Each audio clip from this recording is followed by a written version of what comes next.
Hello everyone! A little voice has been telling me for months that I should review Charade, so that's what we're going to talk about today. Charade was released in 1963, a comedy thriller set in France directed by Stanley Donen and starring Cary and Audrey Hepburn. Hepburn plays a woman who's decided to divorce her husband. Not only is there no love between them, she suspects he's involved in something dangerous, and she wants no part of it. What she doesn't know is that he's just been murdered, and now 3 of his old buddies are after her, believing her to be in possession of $250,000 that he stole. Enter Cary Grant as a friendly stranger who offers assistance and a sympathetic ear. But as the men close in to obtain the money one way or another, she's not so sure that she can trust him either. Am I the only person who can never remember this movie's plot? Obviously, I remember it now because I just rewatched it, but before that, I couldn't have told you what it was about, even though I'd seen it a couple times. I think that's why whenever anyone has brought it up in the comments, my response has been kind of elusive.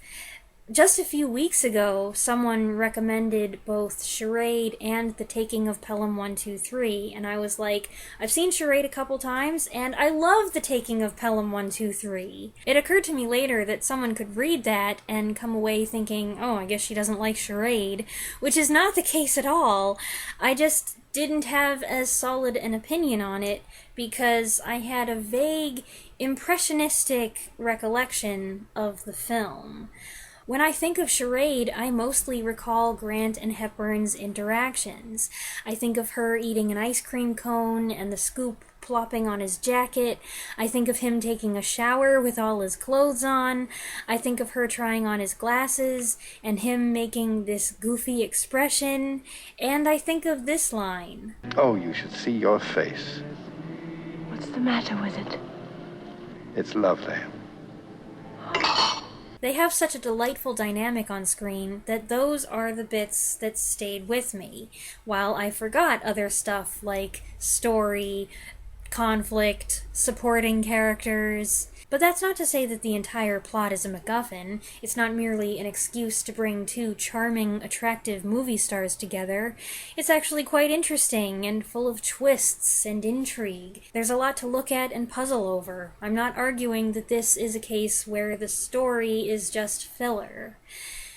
That said, this is first and foremost a comedy. A romantic comedy. And most people tuning in, I dare say, are coming for the pairing of these 2 iconic stars. Famously, Cary Grant had reservations about working with Audrey Hepburn.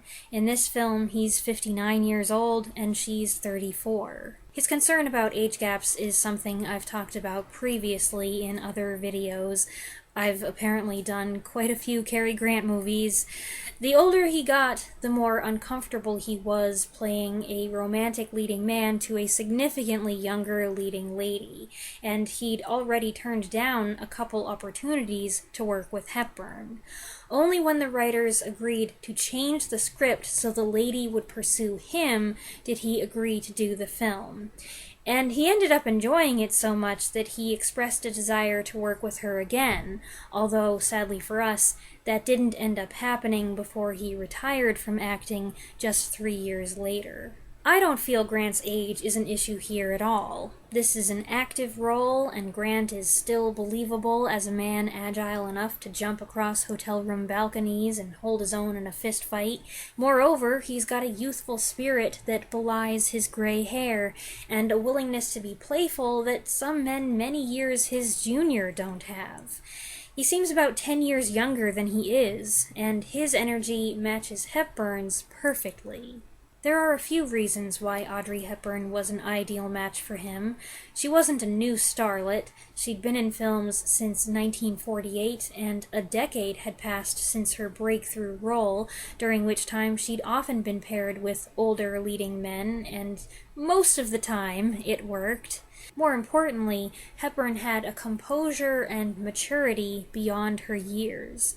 Some of that was her noble lineage, but I believe it had more to do with life experience. By the time she was 20, she had already lived through more than your average young woman. She and her family were trapped in the Netherlands for the duration of the Nazi occupation, and the trauma of what she witnessed and her struggle to survive through famine and illness aged her emotionally. Although, like Grant, she had a bright youthfulness that never left her, there was also a depth and maturity there that helped her meet her older co-stars somewhere in the middle. Charade is perhaps the best example of that, as despite the 15 years difference, they don't seem so far apart.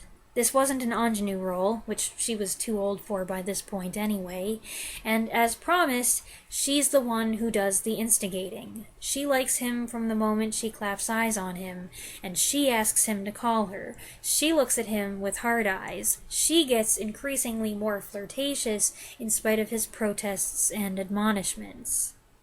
I should probably emphasize here that while she is the one doing the chasing, she's never obnoxious, and Grant, who is as amused as he is disapproving, is not an unwilling recipient of her attention. He calls her a pest, but she's not harassing him. She does tend to change the subject a lot mid-conversation, and that kind of thing can get annoying. It's fine in a movie, not so much in real life, but in general the film's dialogue is sprinkled with apparent non-sequiturs. The way people talk is often very direct and quick-paced, with shades of screwball comedy. Playing the dead husband's 3 former associates are James Coburn, Ned Glass, and George Kennedy. They each have memorable quirks. Coburn is a Southerner who may or may not be a little crazy.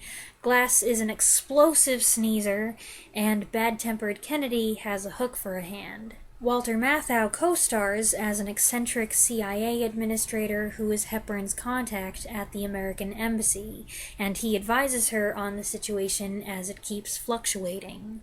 Matthau seldom says or does quite what you'd expect from a man in his position, but come to think of it, neither does Hepburn.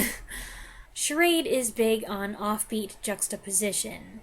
It starts with a dead body being thrown from a train, but in the next scene we meet Hepburn when she's shot in the face with a squirt gun. Shortly after, Grant gets the same treatment, which lets you know that while this is a suspenseful film about murder, bad guys, and nefarious deeds, you're not intended to take it too seriously. Witticisms and thrills piggyback off each other. Right after the flirty elevator ride, Hepburn is threatened by Kennedy in her ransacked hotel room. She and Grant play the silly, suggestive game with the orange, and then that sequence is cut off when Glass threatens her, and then Coburn terrorizes her with a box of matches in a phone booth. Content-wise, Charade was a departure from the norm for director Stanley Donen. A dancer turned choreographer turned director, Donen is best known for directing some of the most famous musicals of the Golden Age. He partnered with Gene Kelly on several projects, including On the Town and Singin' in the Rain, and on his own he directed Seven Brides for Seven Brothers, Royal Wedding, and a number of other musicals. He also enjoyed success with non-musical romantic comedies, and after he was freed from his contract with MGM, he became an independent producer. He worked with Hepburn on 2 other occasions, the musical Funny Face in 1956 and the romantic dramedy Two for the Road in 1967. As for Grant, Donen directed his 1957 film Kiss Them For Me at Grant's request. He and Grant then formed their own production company together called Grandin Productions, which produced 1958's Indiscreet and 1960's The Grass is Greener. Charade was a Stanley Donen production and a reunion for the director with his 2 stars, which no doubt contributed to the notably pleasant and amiable atmosphere on set. It was a fruitful reunion as well, the film becoming a financial and critical success that was so popular it inspired many a derivative. Donen was himself inspired by 1959's North by Northwest, directed by Alfred Hitchcock and starring Cary Grant. And Hitchcock's influence is so apparent here that Charade has been referred to many times over the years as one of the best Hitchcock movies that Hitchcock never made.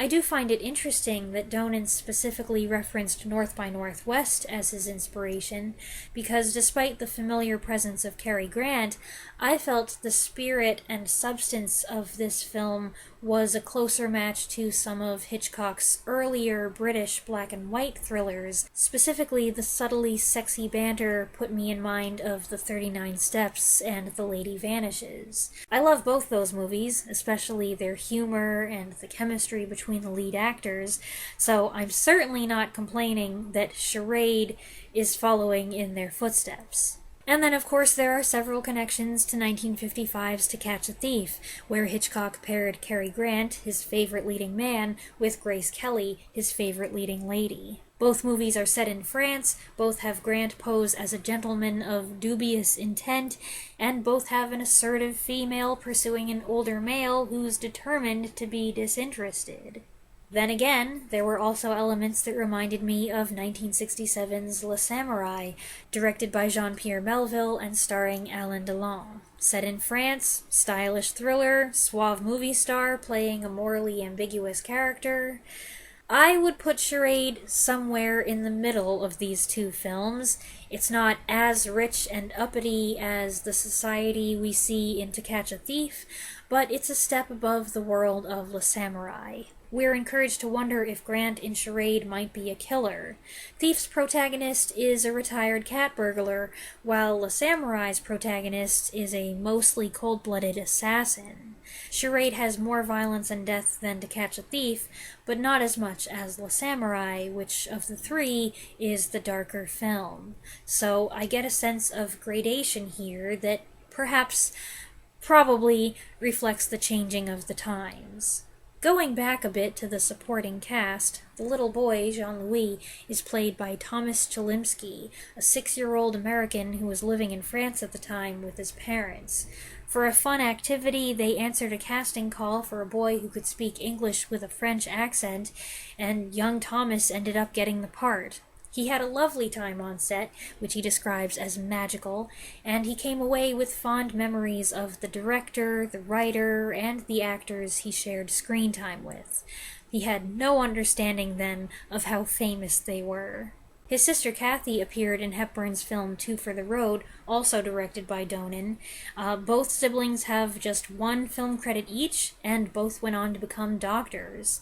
Chelimsky has some great behind-the-scenes anecdotes, so I've shared links to a couple good articles about him in the description if you'd like to check those out. By all accounts, it was a wonderful set to be on, so said screenwriter Peter Stone, whose involvement with production was welcomed and encouraged. That is not always the case with writers. Charade was his first film script, which he wrote with Grant and Hepburn in mind. After the film's success, he was sought out for more Hitchcock-like scripts and came up with Father Goose in '64, also starring Grant, and Mirage in '65. Incidentally, he also wrote the 1974 adaptation of The Taking of Pelham 123, which I mentioned at the beginning of this video, which also stars Walter Matthau, so we're just making connections left and right here. Later in his career, Stone became more closely associated with musicals, so kind of the inverse of what happened with Stanley Donen.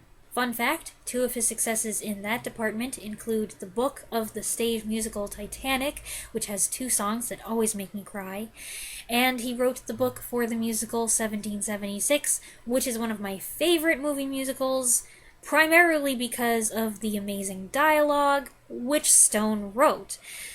I had no idea all these things were connected. One other thing I've got to talk about is this movie's dominant sense of style. Charade is a Technicolor film. It features a cool, trippy main title sequence designed by Morris Binder. Binder most famously came up with the iconic gun barrel sequence for 1962's Dr. No. He designed title sequences for most of the James Bond films from '62 to '89, and he did title sequences for many of Donen's films from that period. Charade also features a score by prolific composer Henry Mancini, another icon whose distinctive music dominated the era. The title song, with lyrics by Johnny Mercer, was even nominated for an Academy Award, although you only hear a small part of it in the film.